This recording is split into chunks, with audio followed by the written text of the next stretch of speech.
Muy buenas muchachos, en el video de hoy vamos a reaccionar al iceberg de Pablo Escobar, que para los que no conocen fue un narco de Medellín aquí en Colombia. Vamos a ver el video.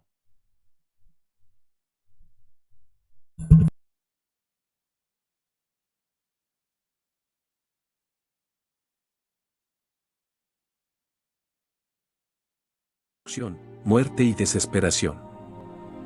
Hoy nos enfocaremos en una de las organizaciones más poderosas y temidas de todos los tiempos, el Cartel de Medellín. Esta red criminal no solo marcó un antes y un después en la historia del narcotráfico, sino que también se ganó un lugar oscuro en la memoria colectiva por sus brutales acciones. En este iceberg, exploraremos los misterios, curiosidades y algunos de los ataques más impactantes llevados a cabo por esta temible organización. Si te gusta este tipo de contenido y quieres seguir creciendo en la plataforma. Sin más preámbulos, comencemos.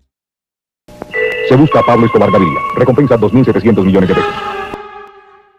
Durante la bonanza marimbera, Colombia experimentó un auge significativo en la producción y exportación de marihuana, especialmente en la región del Caribe, lo que convirtió al país en uno de los principales proveedores de esta droga a nivel mundial. Muchas familias y comunidades optaron por cultivar cannabis en lugar de productos tradicionales como el café, lo que generó importantes ingresos económicos. A medida que la demanda internacional de cocaína también crecía, especialmente en Estados Unidos, los campesinos comenzaron a cultivar coca como una alternativa más rentable, lo que llevó al surgimiento de varias organizaciones inspiradas en el mal, que pretendían controlar la producción y distribución de esta droga a través de laboratorios clandestinos. Todo este contexto daría origen a uno de los carteles más peligrosos de la historia, dejando una huella de sangre que marcaría para siempre a Colombia. El cartel de Medellín se formó en la década de 1970, cuando un grupo pequeño de traficantes de drogas comenzaron a traer base de cocaína de Ecuador y Perú, que luego procesaban. Pues como todo narco, pues empiezan desde bien abajo hasta lo más alto, que es hasta por el momento lo que llevamos. Vamos primero a lo basiquito, que es cómo empezaron. En la ciudad. Como era un negocio redondo, donde lo que invertías lo multiplicabas por 10, esto impulsó la ambición de Pablo Escobar y su primo Gustavo Gaviria, para consolidar su habilidad para organizar los negocios, uniéndose junto a otros narcotraficantes como los hermanos Ochoa en una red poderosa para la producción y distribución de cocaína. Escobar innovó en técnicas de tráfico, utilizando aviones para el transporte y recurría a la violencia y la corrupción para mantener el control, sobornando a funcionarios y eliminando a rivales. A medida que el cartel creció, se expandió internacionalmente, especialmente en Estados Unidos y Europa, convirtiéndose en uno de los más influyentes y temidos en la historia del narcotráfico. Incluso se dice que para esa época, el cartel de Medellín controlaba el 80% del negocio de la droga en Estados Unidos. Gonzalo Gaviria, alias El León, fue una figura clave dentro del cartel de Medellín, aunque su nombre no alcanzó la notoriedad pública como los otros miembros. Su vínculo con el cartel estaba marcado por su cercanía familiar con Escobar y su participación en las operaciones logísticas financieras de la organización.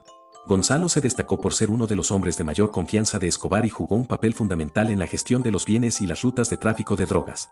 Se encargaba del manejo de las finanzas y la coordinación de operaciones, lo que fortalecía la estructura del cartel de Medellín. Tras la muerte de Gonzalo Rodríguez Gacha, alias El Mexicano, en diciembre de 1989, Gaviria se convirtió en el segundo al mando del cartel, consolidando su posición dentro de la organización criminal. Sin embargo, falleció el 11 de agosto de 1990, cuando la Policía Nacional de Colombia, como parte de la Operación Apocalipsis Fase 2, tuvo un enfrentamiento con Gaviria en una casa en el barrio Laureles de Medellín. Durante el cruce de disparos, Gaviria opuso resistencia y fue abatido. Hola, ¿es aquí donde está la gente que no trabaja en remoto porque cree que es para unos pocos? Cállate. Los jóvenes en situación de extrema pobreza desempeñaron un papel crucial en la expansión y operación del cartel de Medellín. Debido a su vulnerabilidad y falta de oportunidades, se convirtieron en el principal objetivo de reclutamiento por parte de los narcotraficantes, especialmente en las zonas más marginadas de Medellín y otras ciudades colombianas. Escobar y sus socios aprovecharon la pobreza y desesperación de estos jóvenes, reclutándolos como sicarios, mulas y colaboradores en distintos niveles de la organización. A cambio, les ofrecían dinero, estatus y protección, cosas que no encontraban en sus entornos empobrecidos. La falta de educación, oportunidades laborales y el abandono por parte del Estado crearon un escenario donde unirse al cartel parecía una de las... Muy buenas. En Nidia, muy bien, bienvenido, gracias por seguirme. De verdad, muchas gracias. Te lo agradezco. pocas salidas viables para muchos.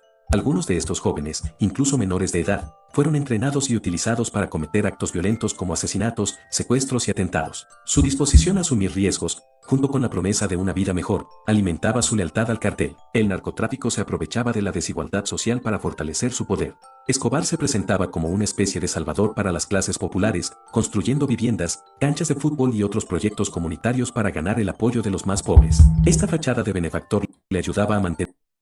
Sí, en cierto lado, Pablo Escobar en realidad, pues en cierto lado era bastante inteligente porque como él venía pues desde abajo, desde pobre, pues sabía cómo era ese mercado. Entonces, digamos, yo pongo canchas, pongo colegios, pongo bonitas casas, a cambio tú me cubres. Entonces, en cierto lado hacía medio cosas buenas para ocultar sus cosas malas. Entonces, em, no es ni bueno ni malo, digámoslo así. Tener su influencia en las comunidades marginadas, mientras continuaba reclutando jóvenes para su ejército de sicarios y empleados del cartel. Mientras continuaba reclutando jóvenes para su ejército de sicarios, cuyo nombre real es John Jairo Arias, fue uno de esos jóvenes que se convirtieron en sicarios por su situación precaria. Este destacó en la década de 1980 y principios de 1990 como un ejecutor clave de los crímenes ordenados por Pablo Escobar y otros líderes del cartel. Su relación cercana con Escobar lo convirtió en un hombre de confianza, participando en diversas operaciones violentas que incluían asesinatos de figuras políticas, miembros de la fuerza pública y rivales del narcotráfico. La notoriedad de Pinina no solo se debió a su implicación en actos de violencia, sino también a su estilo de vida ostentoso, que incluía lujos y exhibiciones de poder. Pinina se estima que estuvo involucrado en decenas de víctimas durante su tiempo como asesino para el cartel de Medellín. Hasta el 14 de junio de 1990, cuando su empleada doméstica lo delató, creando un operativo de la Policía Nacional en su contra, causando su muerte. El ministro de Justicia se presentaría como una de las primeras víctimas de la extensa lista de asesinatos del cartel de Medellín. Rodrigo Lara Bonilla y su familia comenzaron a recibir amenazas de la organización criminal. Estas amenazas fueron consecuencia de las contundentes acusaciones que Lara lanzó en contra de Escobar. Ante esta situación, el gobierno colombiano le ofreció un puesto diplomático como embajador en Checoslovaquia, un cargo que aceptó y del cual tomaría posesión el 12 de mayo de 1984, pocos días antes de su muerte. La noche del 30 de abril de 1984 quedó marcada en la historia de Colombia. Rodrigo Lara Bonilla fue asesinado a tiros por sicarios del cartel de Medellín. Es que el man también es medio tonto, porque se pone a hablar como mucho de Pablo, y pues, ¿qué pasa? Hablas mucho de alguien, ese alguien tiene contactos que te puede, pues, ya sabes, que te desvían de este mundo, entonces por eso hablo mucho. Eso le pasa por hablar bastante. El ataque ocurrió cuando Lara viajaba en su automóvil, un Mercedes-Benz blanco, por la calle 127, al norte de Bogotá, donde vivía con su familia. Tras el atentado, fue trasladado a otro vehículo y llevado a la clínica Sayo, donde fue declarado muerto poco después de su llegada. Se buscan Pablo Escobar Gaviria y Gonzalo Rodríguez Gacha. Los extraditables se refiere a un grupo de narcotraficantes colombianos que, durante la década de 1980, se opusieron firmemente a la extradición de sus colegas a Estados Unidos. Este grupo estaba compuesto principalmente por miembros del cartel de Medellín, que veían la extradición como una amenaza mortal para su libertad y sus negocios. En ese periodo, el narcotráfico se convirtió en un problema grave en Colombia. El gobierno colombiano, en colaboración con las autoridades estadounidenses, implementó políticas más agresivas para combatir el tráfico de drogas, incluida la firma de un tratado de extradición que permitía Nivea, pues hágale, le apoyo. a Estados Unidos solicitar la entrega de narcotraficantes colombianos para ser juzgados en su territorio. Ante esta amenaza, el grupo de los extraditables, liderado por figuras como Pablo Escobar, Gonzalo Rodríguez Gacha y los hermanos Ochoa, respondió con una intensa campaña de violencia y terror. En 1989, declararon una guerra al Estado colombiano, llevando a cabo atentados terroristas, asesinatos y ataques contra funcionarios del gobierno, miembros de la justicia y cualquier persona que consideraran un obstáculo para sus operaciones. Una de las manifestaciones más notorias de su oposición fue la creación de una lista de extraditadores que incluían nombres de jueces, políticos y funcionarios de seguridad que Hágale, diga qué día y la hacemos. apoyaban la extradición. Estos individuos se convirtieron en víctimas de amenazas, secuestros y asesinatos. La presión internacional y la creciente violencia obligaron al gobierno colombiano a tomar medidas más drásticas contra el narcotráfico. Con el tiempo, muchos de los extraditables fueron asesinados o arrestados, pero su legado dejó una profunda huella de sangre en la historia de Colombia.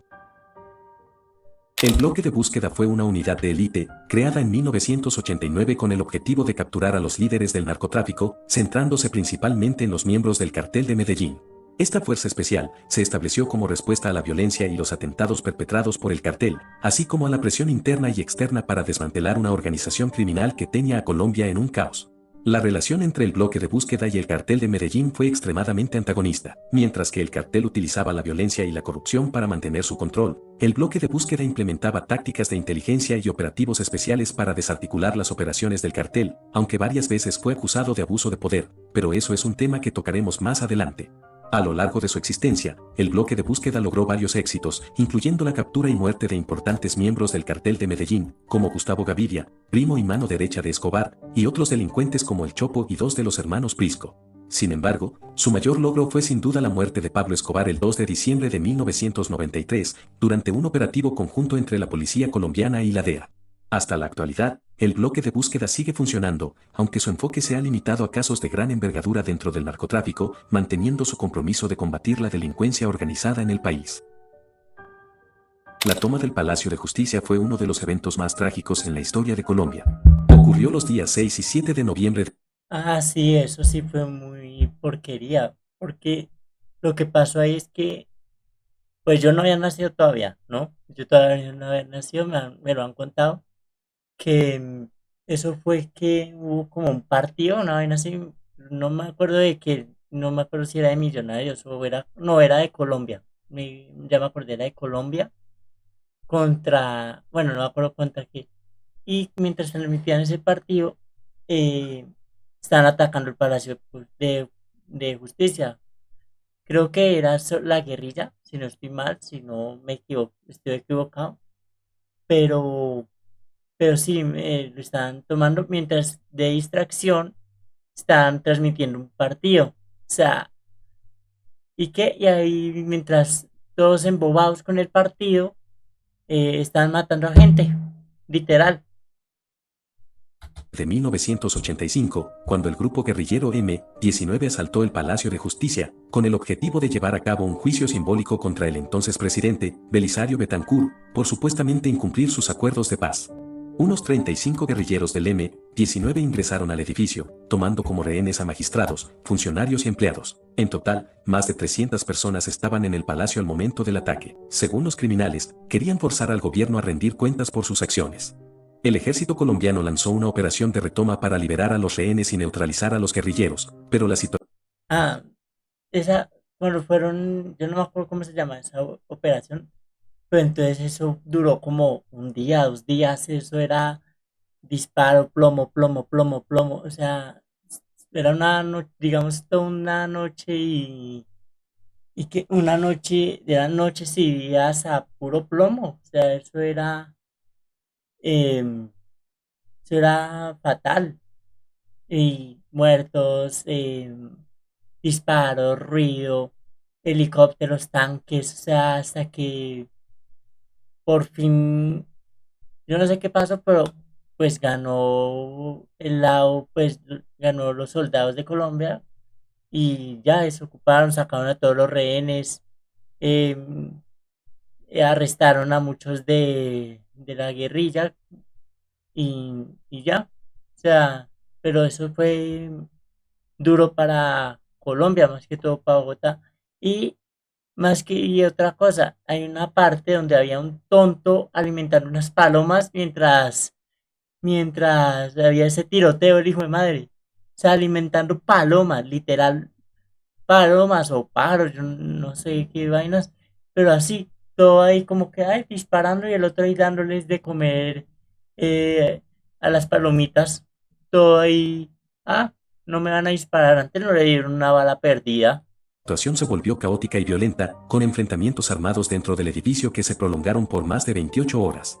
El caos fue devastador, más de 100 personas murieron, entre ellas 11 magistrados de la Corte Suprema de Justicia, y al menos 11 personas desaparecieron. Según John Jairo Velázquez Vázquez, alias Popeye, uno de los sicarios de Pablo Escobar, el cartel de Medellín financió y apoyó Ese que llaman Popeye, si no estoy mal, era el que era la mano derecha de él, ya que él era como, como que el de más confianza, el mano derecha, literal.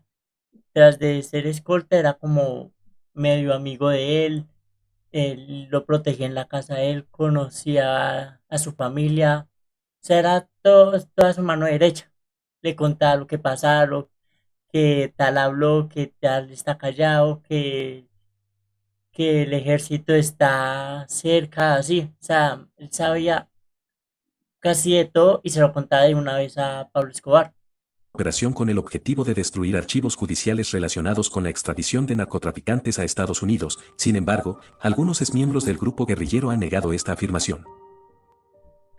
Los carros bomba fueron una de las tácticas más violentas y aterradoras empleadas por Ah, sí, eso de los carros bombas era que literalmente eran carros con bombas, literalmente eran carros con bombas, pero eso ya fue como cuando Escobar ya estaba medio chiflado, eso ya fue cuando se chifló, porque yo no sé por qué ya están hablando todavía de eso, sino que eso ya fue cuando él ya estaba medio, ya estaba chiflado, ya se le había zafado un tornillo. Eso es más que todo como antes de que lo mataran, pero bueno, sigamos viendo a ver qué por el cuentan. cartel de Medellín durante la década de 1980 y principios de los 90. Estos ataques consistían en detonar vehículos cargados con explosivos en zonas urbanas con el objetivo de generar caos, sembrar el terror en la población y presionar al gobierno colombiano para que desistiera de la extradición. El uso de carros bomba alcanzó su punto máximo entre 1989 y 1993, durante la llamada narcoguerra o guerra del narcoterrorismo. Escobar y su cartel emplearon esta táctica para desafiar directamente al gobierno del presidente César Gaviria, quien apoyaba firmemente la extradición de los capos del narcotráfico. Estos ataques no solo provocaron numerosas víctimas, sino que también crearon un clima de miedo permanente en las principales ciudades de Colombia, impactando profundamente la vida diaria de la población. Se estima que más de 1000 personas perdieron la vida a causa de este brutal método, sin contar los miles de heridos que dejaron este tipo de... Obvio, porque es que como eran bombas y uno caminaba, uno pensaba, ah, no, es un carro estacionado y ¡pah! Estalla esa vaina. O sea, eso fue tanto heridos como muertos, tanto destrucción a casas, apartamentos, o sea, eso era una guerra en esa época, eso era una guerra, una salvajada. atentados. Guillermo Cano fue un destacado periodista colombiano y director del periódico El Espectador, reconocido por su valiente labor de investigación y denuncia del narcotráfico en Uy, sí, ese periodista era un teso, o sea, a ese le importaba una mierda, a ese no le importaba escribir sobre él. Y si no estoy mal, creo que Escobar lo mandó matar. Literal, lo mandó a... Le puso, creo que le puso una bomba, creo que en el carro de él y ¡pa! Hasta ahí llegó. Si no estoy mal, ¿no? Porque yo no nací en esa época. A mí es que me han contado o me he visto la serie de Narcos de Netflix. Colombia. Su incansable lucha contra los narcos tuvo un impacto significativo, logrando impedir que Escobar ingresara en la política colombiana, especialmente al exponer una fotografía del capo cuando fue arrestado por posesión de drogas, la cual apareció en Ah, sí, es que él quería ser el presidente. Dice que Escobar quería ser el presidente, quería serlo. Y, y lo quería hacer era para ocultar sus, sus delitos, sus torcidos, que es un narcotráfico, que su sicariato y así. O sea, él quería ser presidente para eso, para cubrir lo que él estaba haciendo mal. primera plana del Espectador. A medida que Cano intensificaba sus denuncias contra Escobar y sus aliados, estos comenzaron a verlo como una amenaza que debía ser eliminada. Su último editorial, titulado Se le agó la fiesta a los criminales, en referencia a la reactivación de la extradición por parte del presidente Virgilio Barco, marcó su sentencia de muerte. El 17 de diciembre de 1986, Guillermo Cano fue asesinado poco después de las 19 horas, por dos sicarios del cartel de Medellín, quienes le dispararon frente a la sede del Espectador. Su ¡Ay, le dispararon! Uy, no. Eso no entonces a mí me lo contaron mal, pero uy. Pero sí, ya está sentenciado, o sea, ya estás hablando, hablaba mucho de él. Y claro, se la buscó en cierto lado, pero pues delató lo que tenía que delatar de Escobar. asesinato fue un duro golpe para el periodismo colombiano y evidenció los riesgos que enfrentaban aquellos que denunciaban al narcotráfico. A pesar de su trágica muerte, Cano dejó un legado de valentía y compromiso con la verdad, convirtiéndose en un símbolo de la lucha por la libertad de expresión. Su memoria ha sido honrada en Medellín, donde se le erigió una estatua en reconocimiento a su lucha contra el mal. Se busca a Pablo Escobar Gaviria. Recompensa 2.700 millones de pesos. Ya vamos en el nivel 3. Luis Carlos Galán fue un destacado político colombiano y candidato presidencial, conocido por su firme lucha contra el narcotráfico y su propuesta de reforma del Estado. Se convirtió en un crítico importante del cartel de Medellín, abogando por políticas más estrictas para combatir el narcotráfico. En su campaña presidencial de 1989, Galán prometió desmantelar los cárteles de drogas y restablecer la autoridad del Estado en las regiones afectadas por este problema. Su creciente popularidad y determinación lo llevaron a ser considerado una amenaza para los intereses del cartel. En 1989, tras varias reuniones secretas entre Pablo Escobar y Gonzalo Rodríguez Gacha, apodado El Mexicano, el cartel de Medellín decidió planear el asesinato de Luis Carlos Galán. En ese periodo, Escobar se encontraba escondido en una finca en el Magdalena Medio, cerca de Puerto Boyacá. Una vez tomada la decisión de eliminar a Galán, Escobar ordenó a Popeye que ubicara a Ricardo Prisco, quien fue llevado a la finca para llevar a cabo la misión. Escobar le proporcionó a Prisco una cédula de ciudadanía a nombre de Pacho Herrera, un enemigo del cartel de Cali, con el fin de comprar un vehículo que se utilizaría en el atentado contra Galán. Esta maniobra tenía como objetivo implicar al cartel de Cali en el ataque, buscando así desviar la atención de las autoridades. Lamentablemente, el 18 de agosto de 1989, después de un intento fallido, el cartel de Medellín logró asesinar a Luis Carlos Galán Sarmiento. El atentado. Y pues lastimosamente, pues ahí sí, porque si no estoy mal, Galán era, quería que todos los narcos se fueran, o sea, extraditar a todos. O sea, él quería hacer un lugar, quería hacer Colombia un lugar mejor. Entonces, ¿qué pasó? Pues lo que uno se lo ve venir, que se la busca, pero no le tiene miedo, pero igual aún así con toda la seguridad que él pueda tener, uno que otro puede ser comprado, alguno de su seguridad puede ser comprado y pues lo matan y listo. Pero intentó hacer Colombia un lugar mejor. El atentado estuvo meticulosamente planeado por la mafia, que logró infiltrarse en su propio esquema de seguridad. Paradójicamente, este hecho es catalogado como el comienzo del fin para el cartel de Medellín. Para que no le vuelva a dar vergüenza a ningún colombiano al presentar el pasaporte de su patria. Muy bien, o sea, el tipo era orgulloso, el tipo era muy orgulloso de ser colombiano, pero lastimosamente pasó lo que pasó. Tranquilandia fue uno de los mayores complejos de producción de cocaína controlados por el cartel de Medellín, ubicado en la selva amazónica de Colombia. Este enorme laboratorio clandestino fue descubierto y destruido en 1984 durante una operación de la Policía Antinarcóticos con el apoyo de la DEA. El complejo funcionaba como un verdadero imperio del narcotráfico, compuesto por decenas de laboratorios y varias pistas de aterrizaje utilizadas para enviar cocaína refinada hacia Estados Unidos. Durante la operación, se incautaron más de 10 toneladas de cocaína, valoradas en cientos de millones de dólares, junto con una gran cantidad de precursores químicos.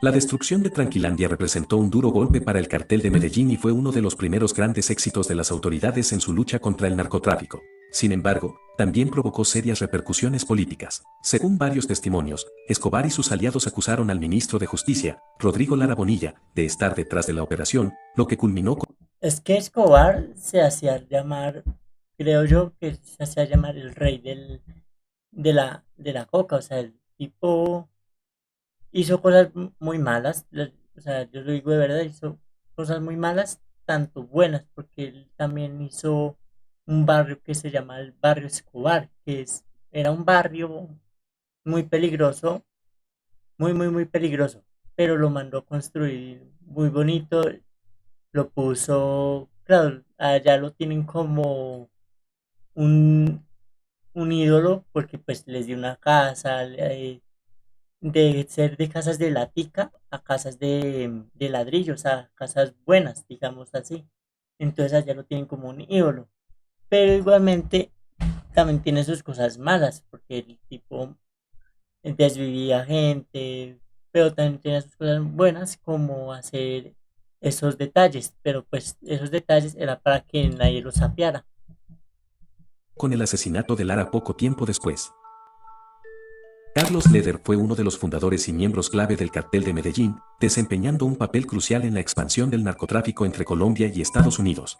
Fue pionero en establecer una sofisticada red de transporte de cocaína hacia suelo estadounidense, utilizando la isla de Norman's Cay, en las Bahamas, como centro de operaciones. Esta isla privada se convirtió en un punto estratégico para el aterrizaje de aviones cargados con oro blanco, que luego eran distribuidos en Estados Unidos, especialmente Cuando quiere decir oro blanco, quiere decir cocaína. Para los que no saben, bueno, en Florida. Lede revolucionó el negocio al introducir la estrategia de transportar grandes cantidades de droga por vía aérea, lo que incrementó significativamente la eficiencia y rentabilidad de los envíos.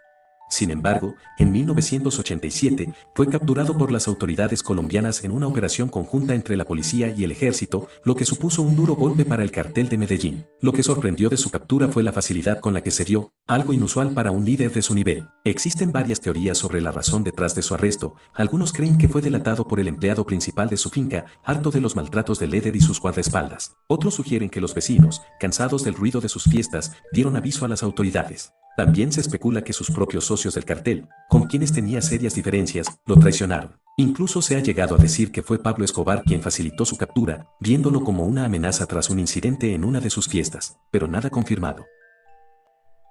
Barry Seal fue un piloto estadounidense que trabajó como contrabandista de drogas y también como agente encubierto para el gobierno de Estados Unidos. En los años 70 y 80 se convirtió en uno de los principales pilotos que transportaba cocaína desde Colombia a Estados Unidos. Gracias a su experiencia como piloto, Seal volaba grandes cantidades de droga desde pistas clandestinas en Colombia hacia aeropuertos en Florida.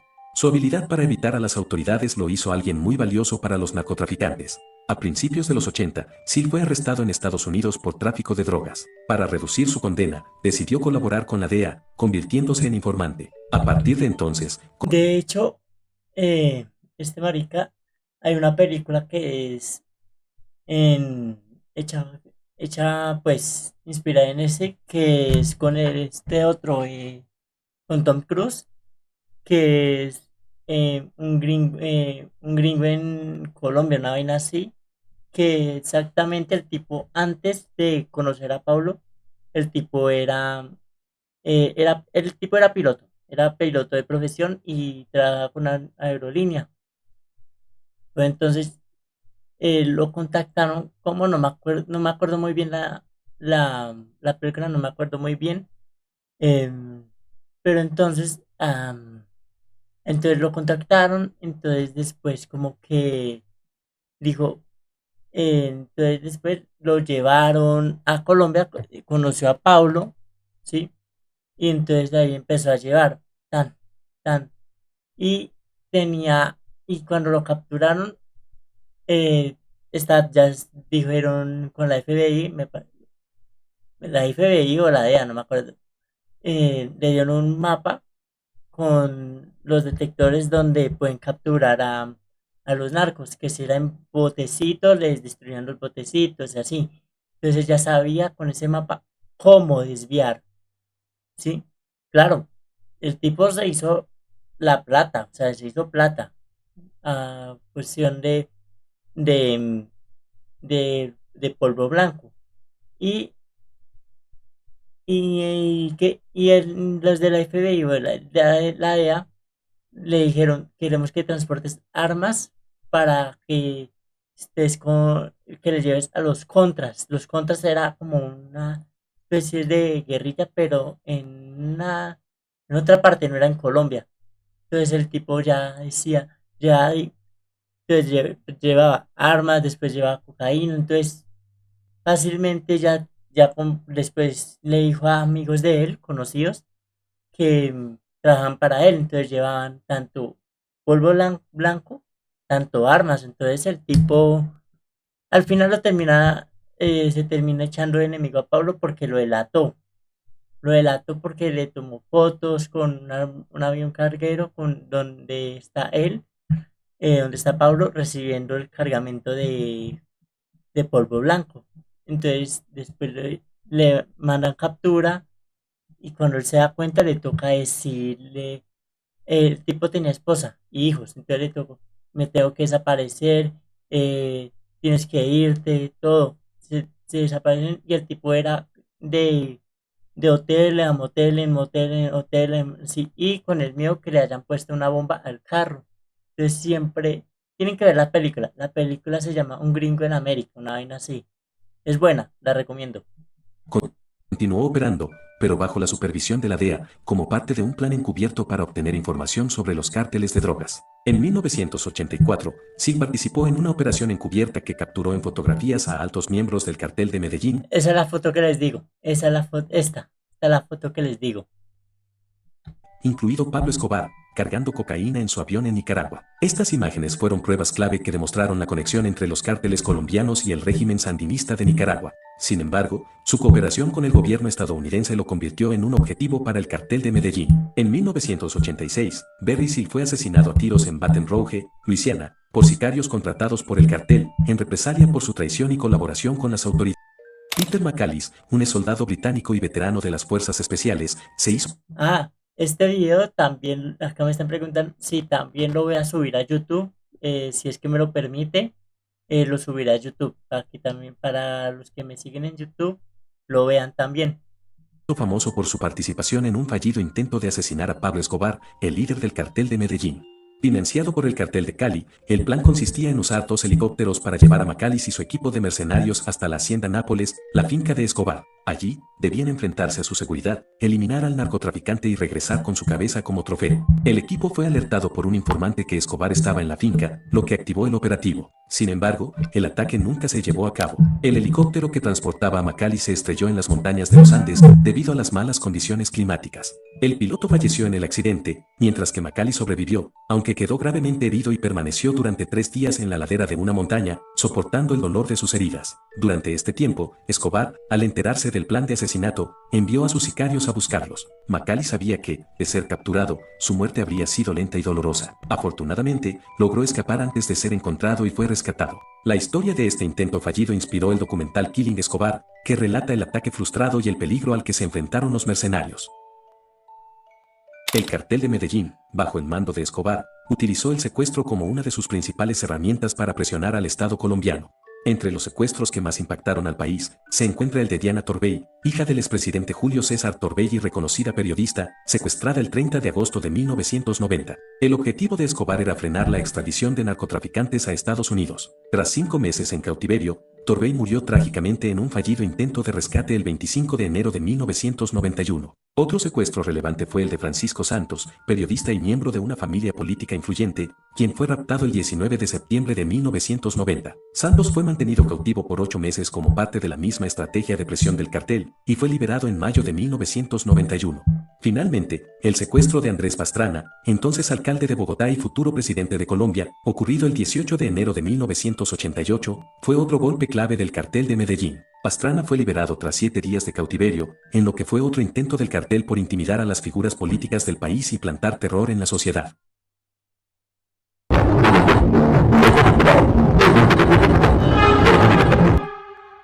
Número 4. Álvaro Ortega, reconocido árbitro del fútbol colombiano, fue asesinado el 15 de noviembre de 1989 en un crimen vinculado al cartel de Medellín. El incidente se desencadenó tras un partido entre el Deportivo Independiente Medellín y el América de Cali, equipos asociados a ambos carteles. El encuentro terminó 3-2 a favor de Cali, y Ortega fue duramente criticado por una decisión arbitral que, según muchos, perjudicó al equipo paisa. Ante el partido de vuelta en Medellín, Ortega solicitó a la División Mayor del fútbol colombiano ser relevado por motivos de seguridad, pero su petición fue rechazada. Tras el partido, fue emboscado y asesinado con 9 disparos a la salida de su hotel en Medellín. Este crimen conmocionó al país y llevó a la Federación Colombiana de Fútbol a cancelar el campeonato de 1989. Tiempo después, el antiguo matón de Escobar, John Jairo Velázquez, alias Popeye, reveló que Escobar había ordenado su asesinato tras ver el partido por televisión y sentirse ofendido por la decisión arbitral. El 2 de septiembre de 1989, el periódico El Espectador sufrió uno de los ataques más violentos perpetrados por el cartel de Medellín contra la libertad de expresión en Colombia. Gracias a su constante denuncia del poder y los crímenes de los narcotraficantes, El Espectador se convirtió en un blanco clave para los capos del cartel.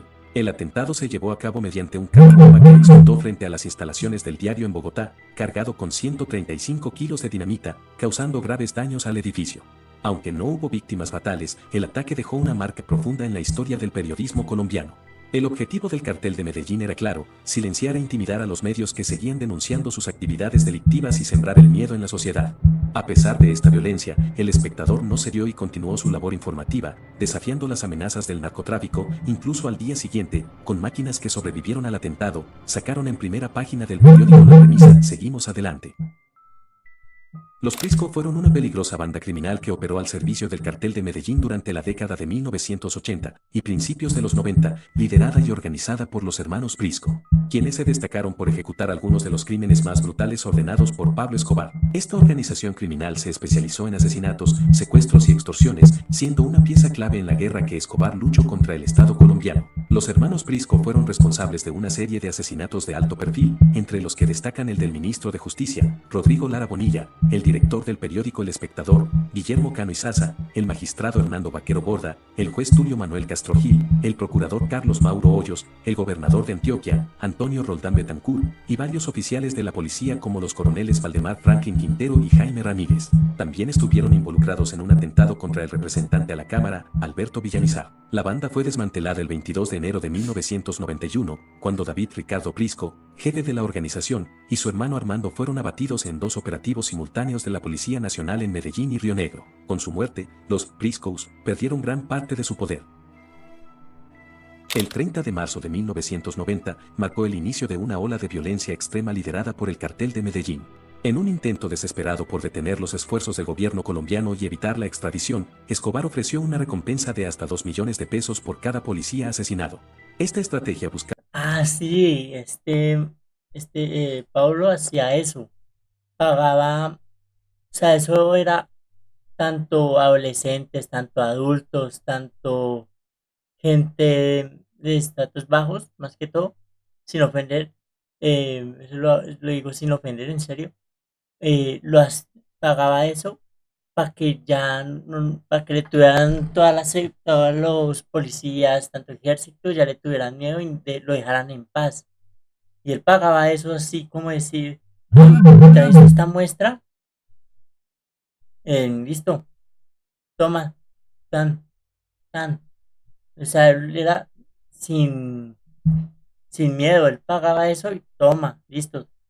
Me mandaste esa foto, me mostraste que sí estaba muerto ese policía, listo, aquí tienes.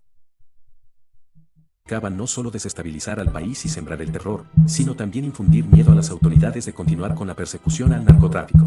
Se estima que más de 2.000 sicarios fueron movilizados para ejecutar atentados y asesinatos selectivos contra agentes del orden.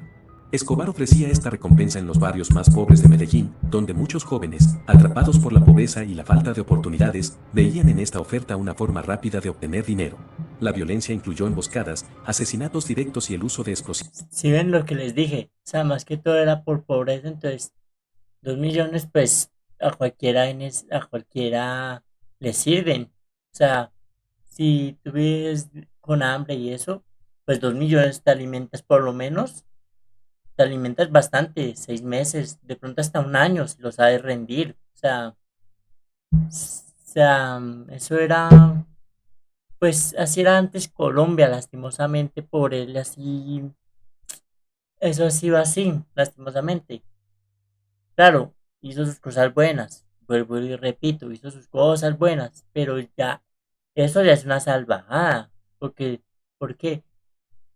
Porque listo, puedes hacer tus delitos y todo eso, pero matabas a gente, eso es lo que es muy salvaje, lo que es lo malo, y pues también perjudicabas otras vías, porque en Estados Unidos, porque allá en Estados Unidos, pues están es, el porcentaje allá es más alto de drogadictos que aquí en Colombia, creo yo. Entonces, allá entonces uno es drogadicto, se mete en alguna sobredosis, pues muere alguien. Sí, entonces eso es lo feo.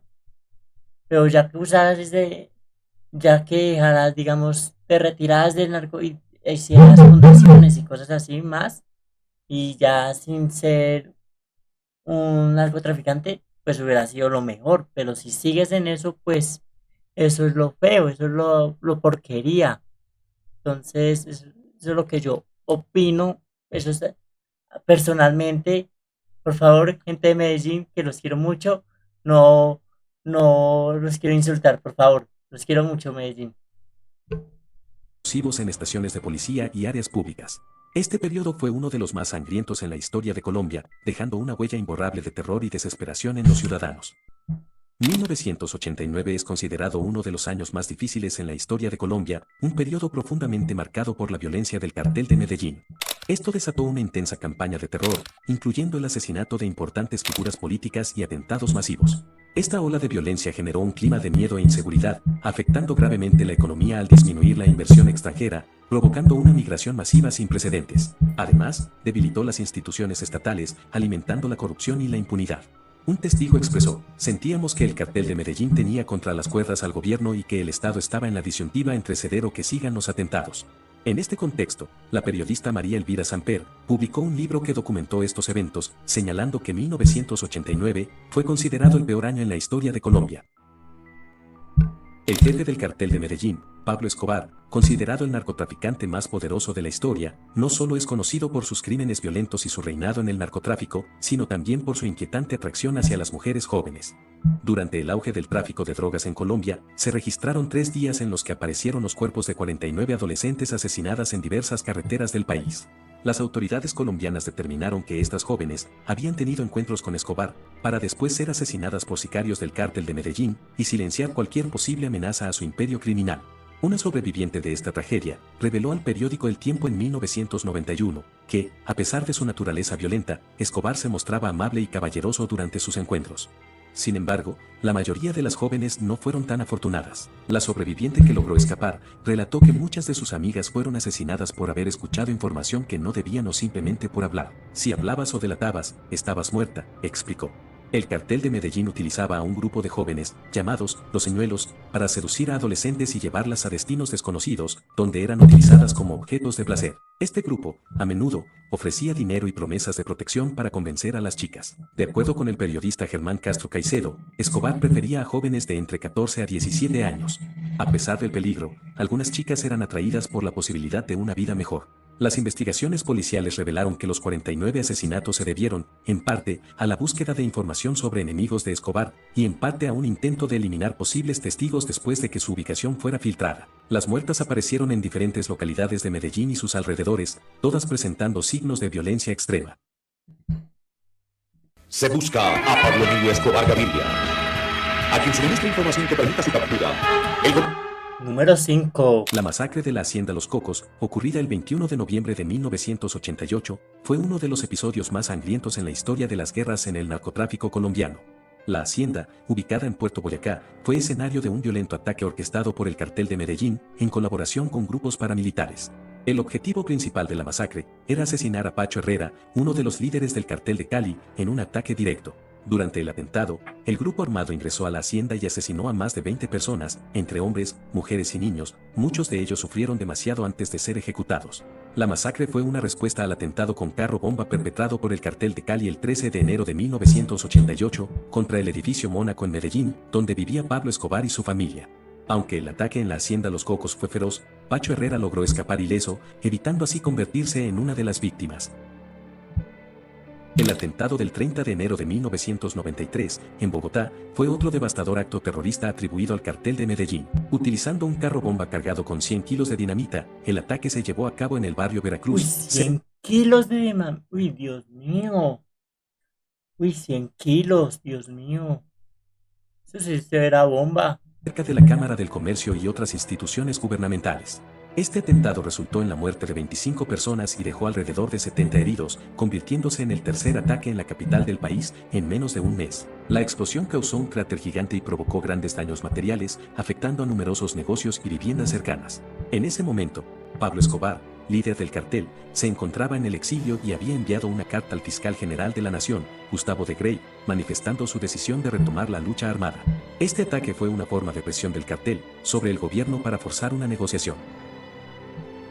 La masacre de Villatina ocurrió el 15 de noviembre de 1992 en Medellín, pocos meses después de la fuga de Escobar de la catedral. En el empobrecido barrio Villatina, un grupo de policías irrumpió y asesinó a 9 jóvenes, entre ellos 7 menores de edad, bajo la sospecha de estar vinculados al cartel de Medellín. Los jóvenes fueron ejecutados en un operativo represivo, sin pruebas que los implicaran en delitos, como parte de una supuesta limpieza social que algunos sectores de las fuerzas de seguridad impulsaban para combatir el narcotráfico de manera extrajudicial, ignorando los derechos humanos. El contexto de la masacre fue el recrudecimiento de la violencia tras la fuga de Escobar en julio de 1992, cuando el gobierno de César Gaviria reactivó el bloque de búsqueda para capturarlo. Ante la presión policial, el cartel de Medellín intensificó su campaña terrorista, asesinando a 30 policías entre septiembre y octubre de 1992. Los jóvenes de Villatina fueron perseguidos al ser considerados sicarios, especialmente tras la muerte de 2 agentes del F2, lo que desató la masacre. Según testigos, 12 hombres armados y enmascarados bajaron de vehículos sin placas, entraron a la tienda La Cebada y asesinaron a las víctimas sin juicio alguno. Una de ellas, Joana Mazo Ramírez, de tan solo 8 años, fue asesinada junto a otros jóvenes cuyas edades oscilaban entre 15 y 22 años. Los policías responsables huyeron tras enfrentarse con una patrulla del Ejército Nacional, y a pesar de las denuncias, el caso quedó impune. El atentado al centro comercial Centro 93 fue un ataque terrorista perpetrado por el cartel de Medellín, dirigido contra este establecimiento, ubicado en la carrera 15 con calle 93, en la localidad de Chapinero, Bogotá. El ataque ocurrió el 15 de abril de 1993 y se llevó a cabo mediante la detonación de un coche bomba cargado con 150 kilos de dinamita. Este atentado resultó en la trágica muerte de 8 personas y dejó a 242 heridos, convirtiéndose en uno de los ataques más devastadores de la época. La explosión fue tan poderosa que creó un cráter de 80 centímetros de profundidad en el lugar del atentado. Además de las víctimas fatales, el ataque causó daños enormes a más de 100 locales comerciales dentro del centro, lo que generó pérdidas económicas cercanas a los 1.500 millones de pesos de la época. También se registraron daños materiales en el Centro Internacional del Mueble, que se encontraba frente al Centro 93. Este atentado es considerado el último gran ataque terrorista ordenado por Pablo Escobar, antes de su muerte, a manos de las autoridades en Colombia. El atentado al edificio del Departamento Administrativo de Seguridad en Bogotá, ocurrido el 6 de diciembre de 1989, fue uno de los ataques más devastadores cometidos por el cartel de Medellín. El objetivo principal era asesinar al director del DAS, Miguel Alfredo Maza Márquez, quien lideraba la lucha contra el narcotráfico y se había convertido en una de las principales amenazas para Pablo Escobar. El ataque fue ejecutado mediante un carro bomba que contenía alrededor de 500 kilos de dinamita. La explosión frente a la sede del DAS en el centro de Bogotá no solo destruyó gran parte del edificio, sino también los establecimientos comerciales, casas y oficinas cercanas. El atentado dejó un saldo de 63 muertos y más de 600 heridos, desatando el caos en la ciudad. Más de 300 locales comerciales de la zona de Paloquemao quedaron arrasados, además de juzgados, fiscalías y bancos, donde incluso se destruyeron expedientes. Para los que no son de aquí de Bogotá, para lo que más es como, actualmente es como un sitio de comercio, donde tú consigues verduras, flores, o sea, allá es como un mercado, digamos que sí, es como un mercado de todo, tú encuentras tanto condimentos, encuentras de muchas cosas ahí, pues comestibles, ¿no? Como carnes también. Entonces, pues también que florista, además, y así. Judiciales importantes. Este atentado ocurrió apenas una semana después del ataque al vuelo 203 de Avianca, ambos organizados por sicarios al servicio del cartel de Medellín. Se considera uno de los mayores actos de terrorismo en la historia de Colombia y América Latina. Afortunadamente, Maza Márquez sobrevivió, gracias a que su oficina estaba blindada. La magnitud del ataque fue tal que muchos cuerpos quedaron irreconocibles y debido a la falta de recursos forenses adecuados, varias víctimas no pudieron ser identificadas. A los familiares se les entregaron urnas simbólicas, tal como había ocurrido con las víctimas del atentado al vuelo 203. La masacre del Baroporto, ocurrida el 23 de junio de 1990, es uno de los episodios más trágicos en la historia de Medellín, que aún permanece marcado por la impunidad y la falta de esclarecimiento definitivo. Esa noche, un grupo armado de al menos 10 hombres encapuchados irrumpió en el Baroporto, un popular lugar de esparcimiento para los jóvenes de la ciudad. Sin previo aviso, interrumpieron la música y ordenaron a los hombres presentes que se tiraran al piso. A continuación, abrieron fuego de manera aterradora, resultando en la muerte de 23 jóvenes e hiriendo a 3 más. Este crimen se inscribe en un contexto de extrema violencia que asolaba Medellín a finales de los años 80 y principios de los 90, una época caracterizada por la guerra sin cuartel entre el cartel de Medellín y las fuerzas del Estado colombiano, especialmente el bloque de búsqueda, que buscaba capturar o eliminar al narcotraficante más poderoso del país. Desde el inicio, surgieron diversas teorías sobre los posibles autores y motivos detrás de la masacre del Bar Oporto. Una de las versiones más conocidas sugiere que el ataque fue una retaliación ordenada por el cartel de Medellín o grupos paramilitares, aunque nunca se determinó con claridad si las víctimas tenían alguna relación con el narcotráfico. Otra hipótesis indica que el ataque pudo haber sido parte de operaciones encubiertas del bloque de búsqueda o de los Pepes, perseguidos por Pablo Escobar, un grupo paramilitar formado por antiguos aliados de Escobar que se Ah, bueno, yo les iba a explicar que era lo de los Pepes, pero ahí me lo quitaron. Que eran ex compañeros de Pablo Escobar, como socios y así, sicarios. O sea, eran ex conocidos de Pablo Escobar, ex aliados, para ser más preciso. volvieron en su contra. De hecho, este año 2024, Hugo Eliodoro Aguilar, excomandante del bloque de búsqueda, reconoció ante la JEP que los Pepes estuvieron involucrados en la masacre de Oporto, aunque los detalles exactos y las razones detrás de su participación siguen siendo confusos. Se ha especulado que el ataque pudo haber sido un intento de asesinar a Juan Pablo Escobar, el hijo de Escobar, o un ajuste de cuentas entre facciones criminales. A pesar de la magnitud del crimen, las investigaciones han enfrentado numerosos obstáculos, y 34 años después, los responsables aún no han sido llevados ante la justicia. El atentado al vuelo 203 de Avianca, ocurrido el 27 de noviembre de 1989, es uno de los actos más terroríficos atribuidos al cartel de Medellín. Este ataque fue orquestado por Pablo Escobar como parte de su violenta campaña contra el Estado colombiano, específicamente para impedir la extradición de narcotraficantes a Estados Unidos. La bomba fue colocada en el avión por un hombre llamado Alberto Prieto, quien fue engañado para que llevara el explosivo sin saberlo, creyendo que estaba cumpliendo una misión de vigilancia. Poco después del despegue del vuelo, que partía de Bogotá con destino a Cali, la bomba explotó, causando la muerte de las 107 personas a bordo, incluidos pasajeros, tripulación y otras 3 en tierra. Entre las víctimas había hombres, mujeres y niños, todos civiles inocentes. Dandeni Muñoz Mosquera, alias La Quica, fue acusado de ser quien organizó el atentado y, debido a la presencia de 2 ciudadanos estadounidenses y un alemán entre las víctimas, fue condenado a 10 cadenas perpetuas, aunque se ha declarado inocente en varias ocasiones. En el documental Las víctimas No, pero ese marica ya no sale. De pronto ya está muerto. ¿Será que sigue vivo? No, yo creo que ya está muerto. de Pablo Escobar, transmitido por Canal Capital, John Jairo Velázquez Vázquez, alias Popeye, afirmó que el cartel de Medellín recibió ayuda del Estado colombiano, a través del Departamento Administrativo de Seguridad, DAS, y Carlos Castaño Gil, para realizar el atentado. Esta versión fue corroborada también por Luis Hernando Gómez Bustamante, alias Rasguño, miembro del cartel del Norte del Valle. Bueno, con esto finalizamos por hoy. Espero que hayan disfrutado. Bueno, muchachos, pues esto ha sido todo por hoy. Si les gustó, denle like, compartan, suscríbanse, activen la campanita de notificaciones. Nos vemos en un próximo video. Adiós.